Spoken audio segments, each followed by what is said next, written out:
সকালের খবর। হাসপাতালের বেডে সাবেক শিল্পমন্ত্রীর হ্যান্ডকাফ পরা ছবি নিয়ে কি বলছে কারা কর্তৃপক্ষ? সামাজিক যোগাযোগ মাধ্যমে সম্প্রতি সাবেক শিল্পমন্ত্রী ও কারাবন্দী নুরুল মজিদ মাহমুদ হুমায়ুনের মৃত্যুকে কেন্দ্র করে একটি ছবি ব্যবহার করে বিভ্রান্তিকর ও অসত্য তথ্য প্রচার করা হচ্ছে বলে জানিয়েছে বাংলাদেশ কারা কর্তৃপক্ষ।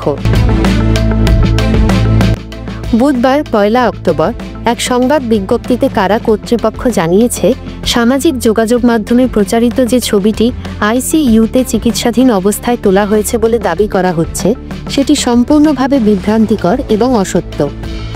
এতে আরও উল্লেখ করা হয়, অসুস্থতার কারণে সাবেক ওই মন্ত্রীকে কারা হেফাজতে থাকার সময় একাধিকবার যথাযথ নিয়ম মেনে চিকিৎসার জন্য হাসপাতালে পাঠানো হয়েছিল।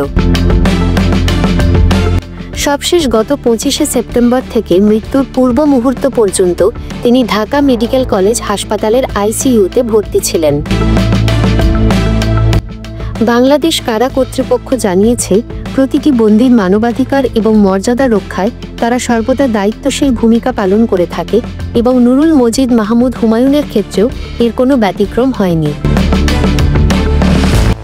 মৃত্যুবরণকারী একজন ব্যক্তিকে ঘিরে বিভ্রান্তিকর ও অপপ্রচারমূলক তথ্য ছড়ানো থেকে সকল নাগরিক এবং গণমাধ্যমকে কারা কর্তৃপক্ষের পক্ষ থেকে বিরত থাকার আহ্বান জানানো হয়েছে।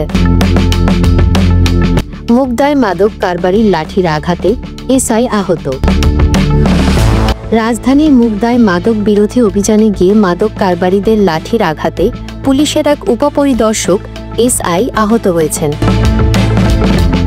গুরুতর আহত রাসেল মিয়া নামে ওই পুলিশ কর্মকর্তাকে ঢাকা মেডিকেল কলেজ ধামেক হাসপাতালে ভর্তি করা হয়েছে। বুধবার 1 অক্টোবর সন্ধ্যা 6:30টার দিকে মুগদা মদিনাবাগ ময়লাবস্তি এলাকায় এই ঘটনা ঘটে।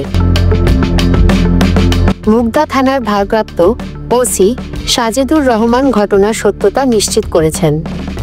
তিনি জানান, মাদক ও ছিনতাই চক্রের বিরুদ্ধে নিয়মিত অভিযানের অংশ হিসেবে পুলিশের একটি দল মদিনাবাগ ময়লাবস্তি এলাকায় অভিযানে গিয়েছে। সেখান থেকে এক দুর্ধর্ষ মাদক কারবারিকে আটক করা হয়। তাকে থানায় নিয়ে আসার সময় আর এক মাদক কারবারি হঠাৎ পেছন থেকে লাঠি দিয়ে ওই পুলিশ কর্মকর্তার মাথায় আঘাত করে। সঙ্গে সঙ্গে মাটিতে লুটিয়ে পড়েন তিনি।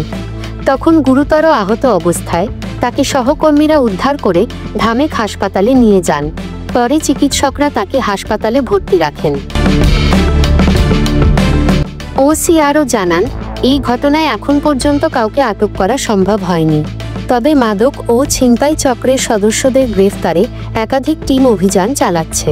হামলাকারীকে শনাক্ত ও আটকের চেষ্টা চলছে।